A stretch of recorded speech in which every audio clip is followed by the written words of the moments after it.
안녕하십니까. 초등교육과정을 강의하는 위재권입니다. 오늘 이 시간에는 2023학년도 대비해서 초등교육과정을 어떻게 공부해야 되는가 또는 수험생들이 궁금해하는 내용을 바탕으로 오리엔테이션을 시작하겠습니다. 먼저 화면 보시면 초등임용의 출제 범위가 어디인가. 자, 이것은 임용시험의 공고에 제시가 되어 있습니다. 공고문에. 출제 범위는 선생님들 초등교육과정 전 영역이라고 선생님들 제시가 되어 있죠. 그리고 배점은 80점으로서 문제 스타일은 기평과 서술형이 있습니다. 그래서 가로에 들어갈 용어를 써라. 그리고 간단하게 서술해라 라고 되어 있습니다. 자, 근데 교육과정이 이제 2015 개정 교육과정을 공부하는데 사회과는 2018년도에 약간 수정이 됐습니다. 그래서 사회과를 제외한 교육과정은 2015 9월 23일에 제시된 교육과정을 공부하고 사회과는 2018년도에 개정된 교육과정을 공부하는 겁니다. 자, 그랬을 때 그러면 여기에서 초등교육과정의 전 영역이라고 되어 있는데 이게 무슨 말인가라는 게 궁금할 수도 있겠죠. 여기 보시면 제가 초등교육과정의 전 영역이 무엇인가, 이것은 실제 출제자들이 제시해 놓은 채점 기준표를 보면 알 수 있습니다. 이게 이제 실제 출제 근거 및 채점 기준표를 제시한 건데요. 여기 보시면 선생님들 출제 근거라고 되어 있죠. 초등학교 교육과정 국어. 그래서 초등학교 교육과정 국어라는 것은 국어과 2015 개정 국어과 교육과정을 말하고 교사용 지도서라고 제시가 되어 있습니까? 여기도 보시면 또 지금 미술과 교육과정, 그 다음에 교사용 지도서라고 되어 있죠. 그럼 우리가 이제 공부해야 될 교육과정의 전 영역이라는 것은 일반적으로 개정 교육과정과 교사용 지도서를 말합니다. 자, 그리고 또 그럼 이제 그걸 바탕으로 선생님들 문제가 출제하면 출제자가 뭘 제시하냐면 모범답안을 이렇게 제시합니다. 모범답안을 제시하는데 여기 보면 아주 중요한 말 나와요. 답을 쓸 때 미술품을 존중하는 태도, 존중, 자, 밑줄 친 내용을 제시한 경우 정답으로 인정해라.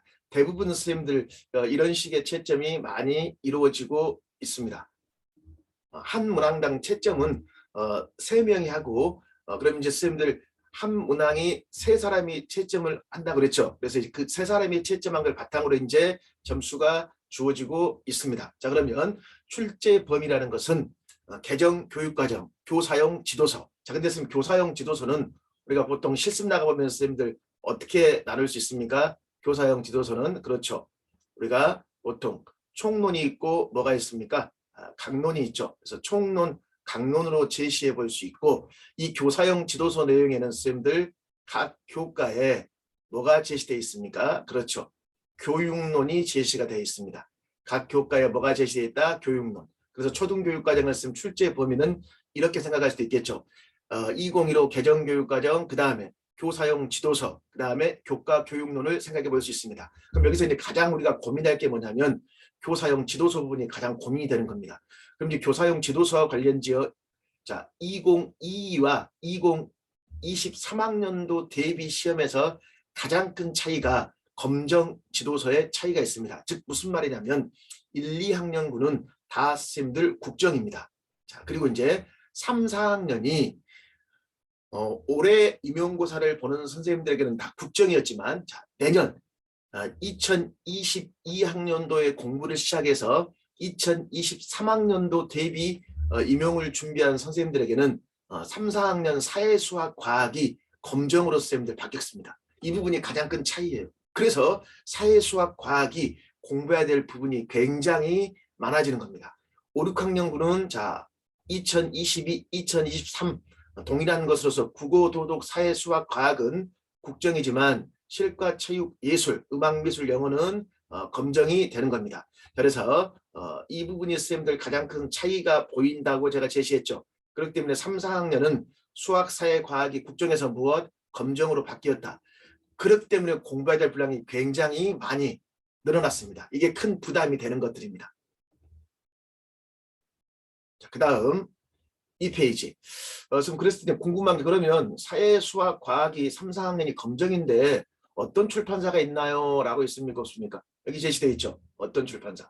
그럼 좀 사회 보십시오. 사회, 수학, 과학. 이게 3, 4학년입니다. 3, 4학년만 봐도 이렇게 출판사가 선생님들 많이 되어 있습니다. 이 부분이 공부할 때 가장 큰 이제 우리가 딜레마에 빠지는 거예요. 그래서 검정 지도서를 모두 다 봐야 하나요? 라고 되어 있습니까? 이 부분이 수험생들이 가장 크게 고민하고 부담스러운 부분입니다. 이것은 저한테 맡기십시오. 이건 선생님들 제 수업을 들었던 선생님들이 강의 평에서 제시해준 내용을 제가 인용한 겁니다. 윗쌤 강의는 따로 지도서를 보거나 단권화를 만들 필요가 없다고 했죠. 자, 그럼 왜 그러냐면 이 부분은 제가 할 일입니다. 제가 여기에 제시된 출판사의 내용을 다 정리합니다. 정리한다는 것은. 그래서 여기 보시면 검정 지도서가 나오기 때문에 엄청나게 양이 늘어난단 말이에요. 이 부분은 제가 정리합니다. 제가 검정 지도서를 다 분석해 놓고 강론 뽀개기에 목차, 소재가 적혀 있어서 일일이 보지 않아도 된다고 그랬죠.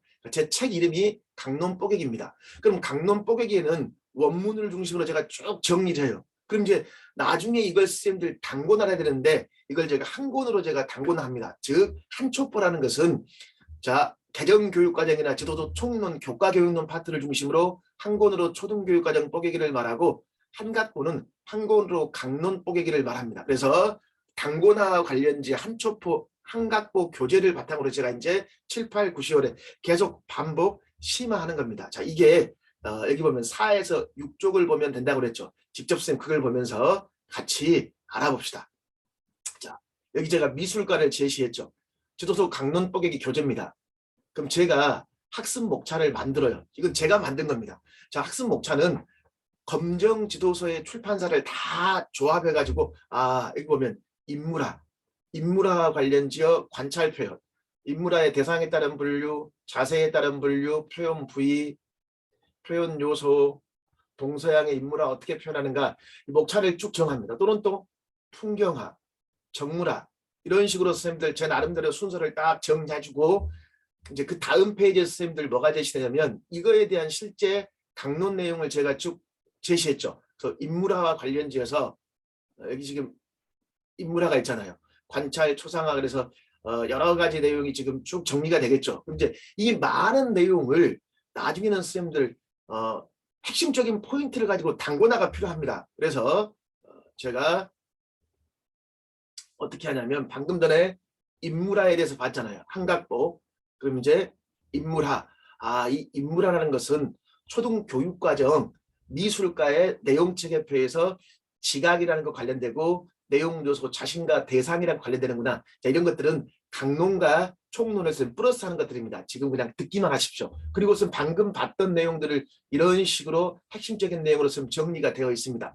자, 그러면 선생님들이 별도로 단권화하지 말고 이 단권화 교재에다 선생님들이 추가하고 반복 심화하시도록 교재를 선생님들 재구성했기 때문에 가장 크게 제가 자신 있습니다. 지도서 강론 내용 부담을 저한테 다 주십시오. 그럼 제가 이건 책임지고 하겠습니다. 그래서 강론 내용은 이런 식으로 선생님들 공부를 하시면 됩니다. 그래서 강론을 이렇게 정리하는 것들이고 그 다음에 또 기출문제가 선생님들 중요한가로 되어 있죠. 임용고사의 선생님들 기출이 가장 중요합니다. 기출은 반드시 다시 반복 출제가 되고 있습니다. 여기 보십시오. 선생님. 그럼 기출문제는 도대체 어떻게 봐야 될까 고민해 봐야 되겠죠. 그럼 기출문제는 제가 학원 강의를 96년도부터 지금까지 학원 강의를 선생님들 하고 있습니다. 그럼 이제 수많은 기출문제를 다 분석하겠죠. 그럼 저는 어떻게 하냐면요. 실제 임용고사 2001부터 2022년도까지의 약 20년에 가까운 기출문제를 다 분석합니다. 왜 그러냐면요. 과거에 2001년도부터 2007년도까지의 기출문제가 기입형 서술형이었습니다. 그럼 이 문제가 최근의 스타일과 가장 많이 유사합니다.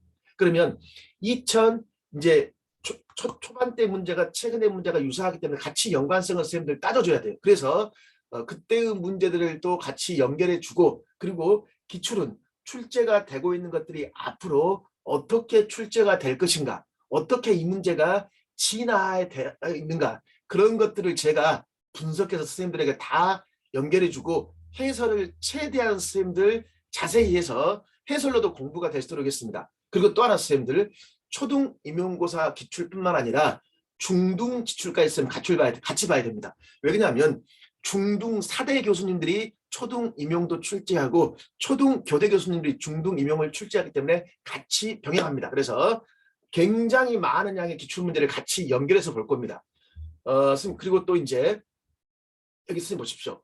기출을 풀 때 답만 보는 게 아니라 기출과 기출의 연계성을 알고 앞으로 이게 어떤 문제로 출제될 것인가 거기에 대해서 선생님들과 고민해 보는 거 있죠. 굉장히 선생님들 중요합니다. 자, 이것도 제가 7페이지부터 10페이지에 선생님들 제시했습니다. 자, 보겠습니다. 이게 기출법액의 교재인데요. 예를 들면 2015학년 A8번 문제가 선생님 이 문제입니다. 자, 이 문제를 제가 선생님들 이제 분석하겠죠. 자, 이 문제를 이제 분석해서 여기 보면 선생님들 지금 예시 2에 뭐가 있습니까?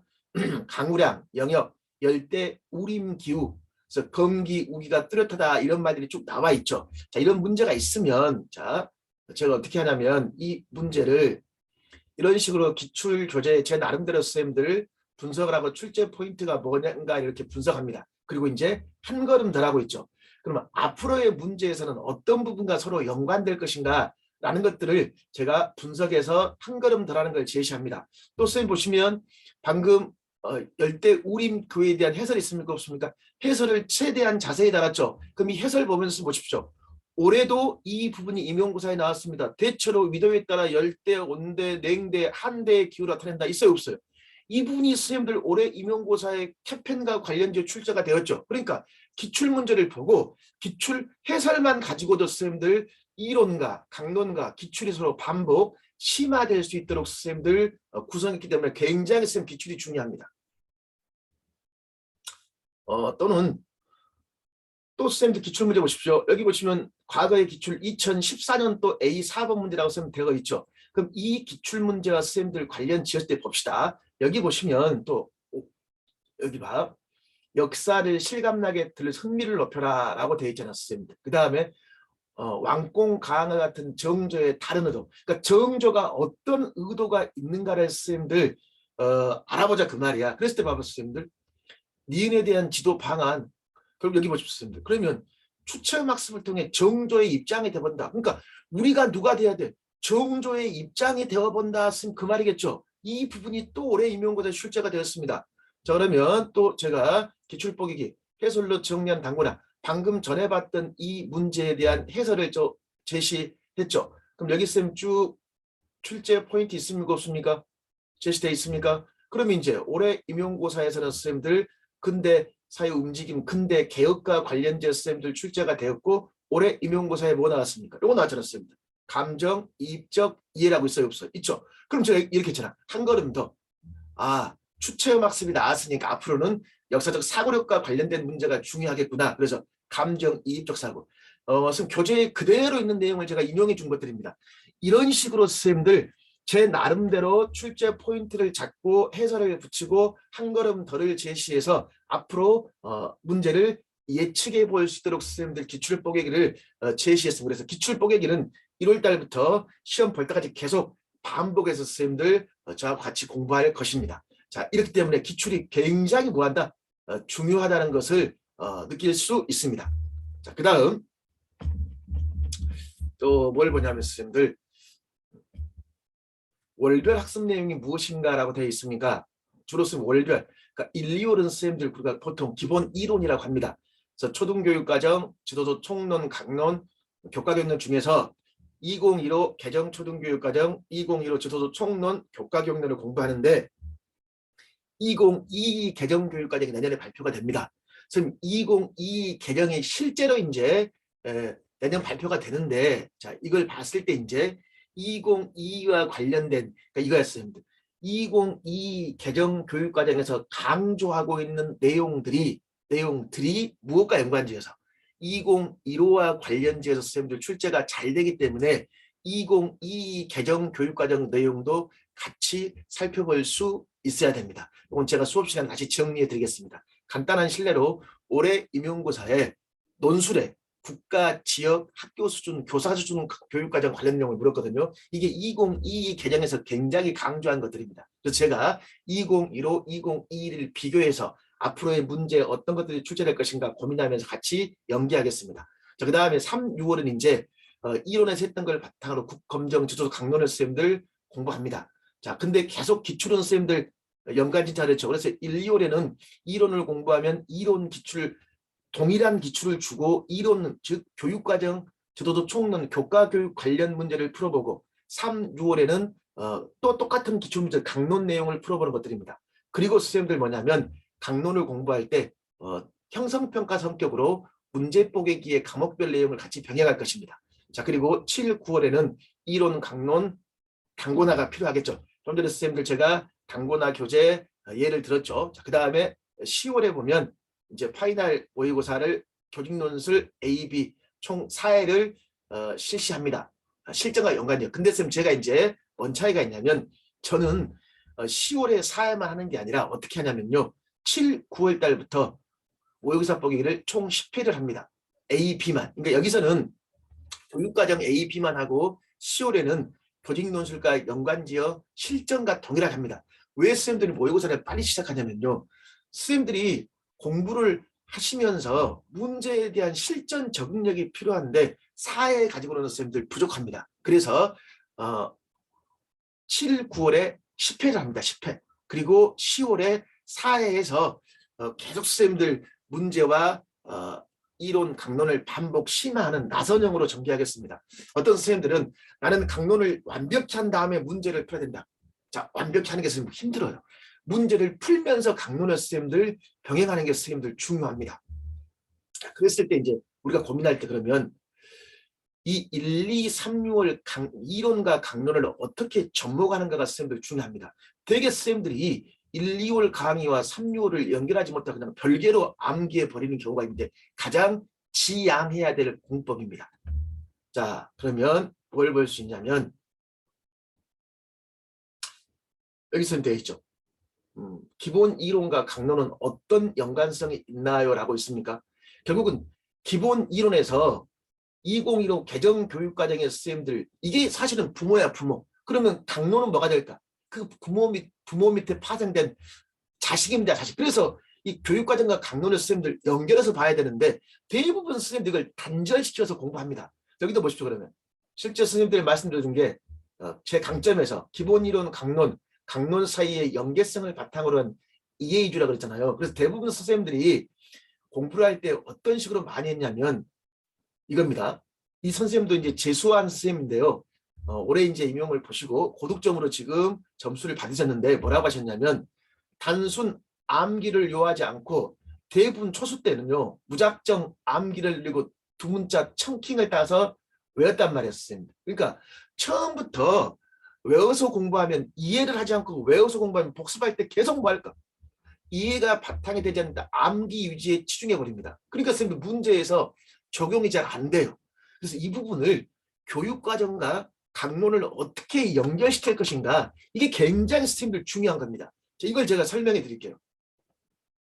11쪽부터 14쪽의 선생님들 내용이 제시가 되어 있습니다.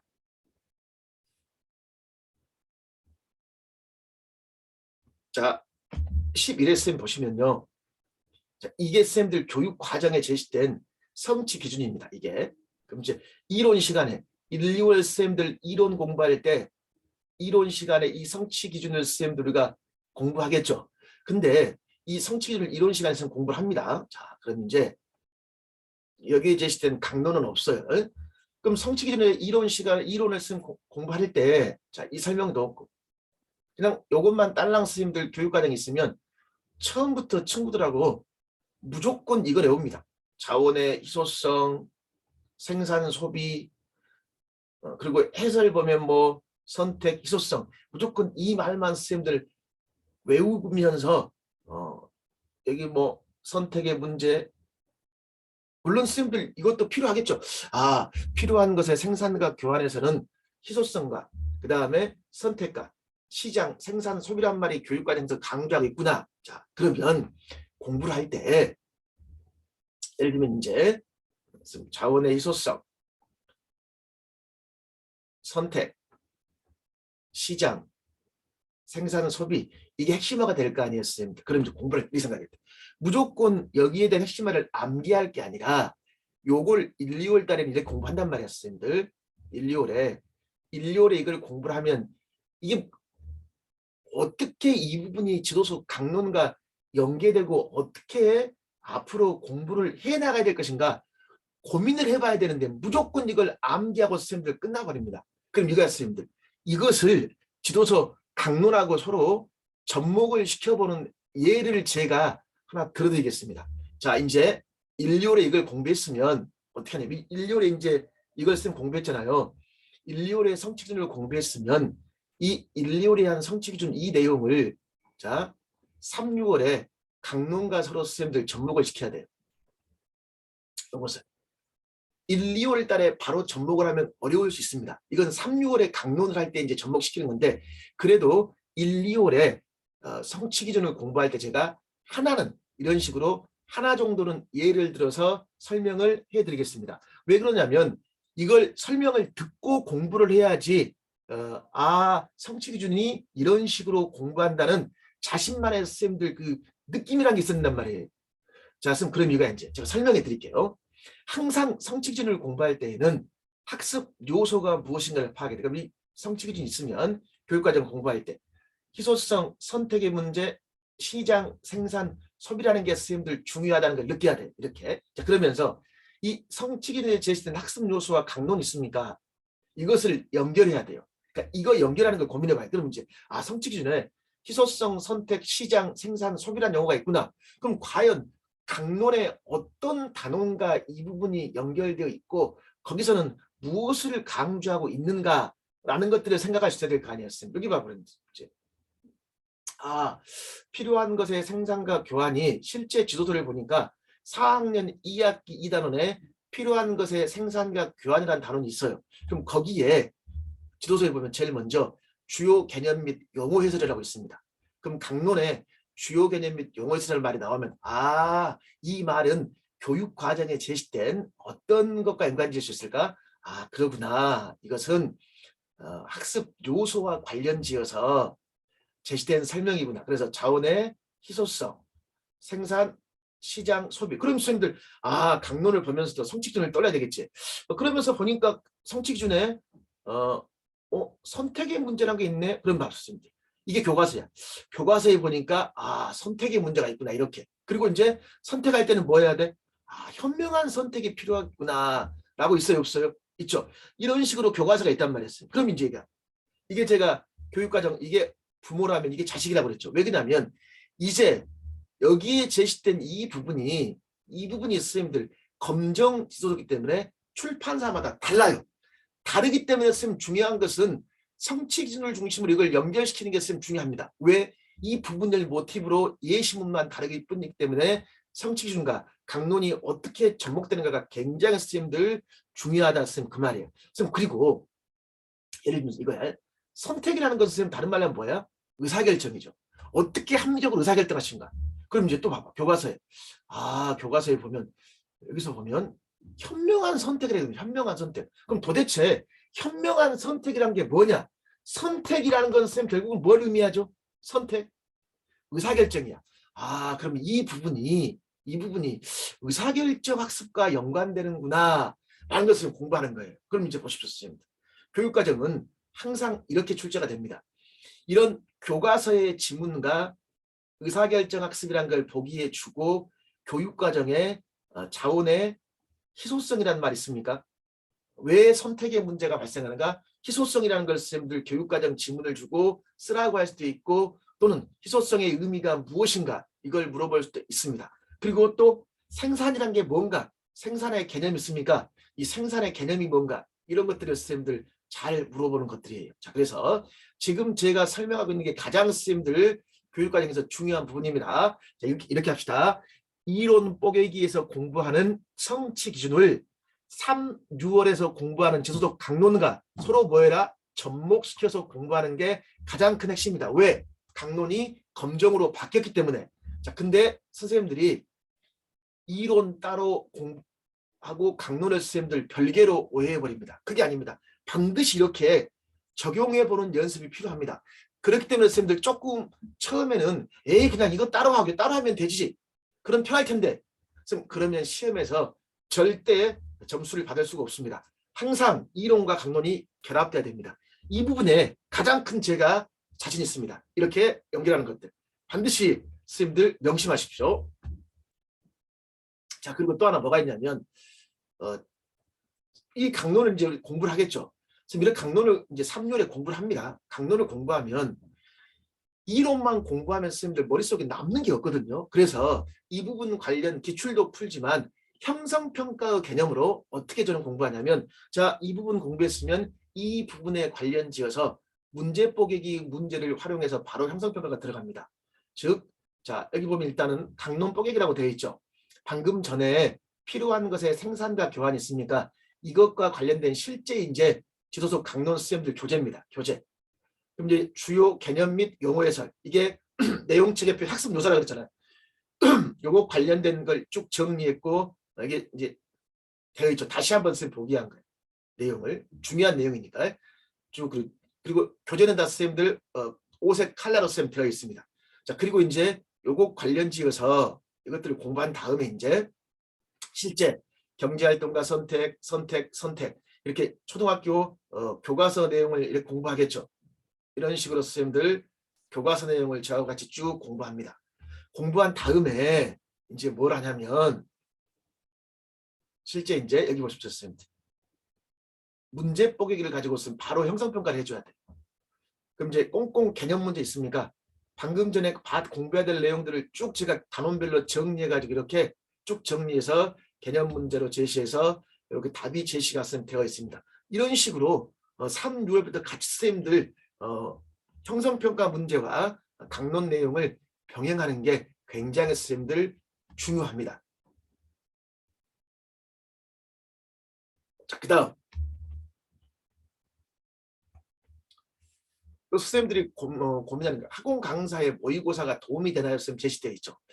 선생님 이 부분이 있습니다. 선생님 문제는요, 학원 강사가 내는 문제도 있고 교대별로 모의고사가 있겠죠. 근데 선생님 문제는 문제를 낸 사람이 어떤 관점에 이 문제를 제시했고 이 문제의 포인트가 뭔가를 봐야 되거든요. 단순히 문제를 많이 풀어보는 게 중요한 게 아닙니다. 그 문제를 정확히 분석해 보는 게 선생님들 중요합니다.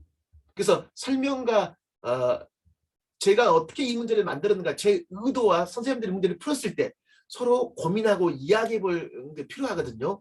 저 같은 경우는 문제를 어떻게 구성하냐면 기출문제, 그 다음에 교육부에 제시된 평가 기준, 그 다음에 각 교대별 모의고사, 그 다음에 교육부에 나온 각 교과별 교수학습 자료 등을 종합해서 제가 선생님들 모의고사를 만듭니다.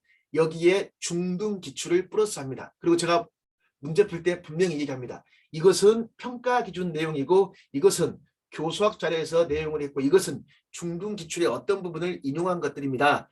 라는 걸 선생님들 설명하고 해설을 해드립니다. 그리고 그걸 바탕으로 선생님들 문제를 이제 푸는데 저 같은 경우는 모의고사를 7부터 11월까지 총 선생님들 14회를 합니다. 14회. 그러니까 단고나 10회라는 건 무슨 말이냐면 이론 강론 단고나 하면서 모의고사 10회를 실시하고 10월에 실전 모의고사 조직논술, 그 다음에 교육과정 A, B 총 14회를 통해서 문제를 구성해서 시험 보고 해설합니다. 그리고 이제 이걸 제가 자랑을 한다면 문제 뽀개기를 포함해 총 30문항 정도가 올해 임용고사 출제가 선생님들 되었습니다. 이것도 선생님 제가 직접 보여드리겠습니다. 이 몇 페이지 나오냐면 16페이지에 제시되어 있습니다.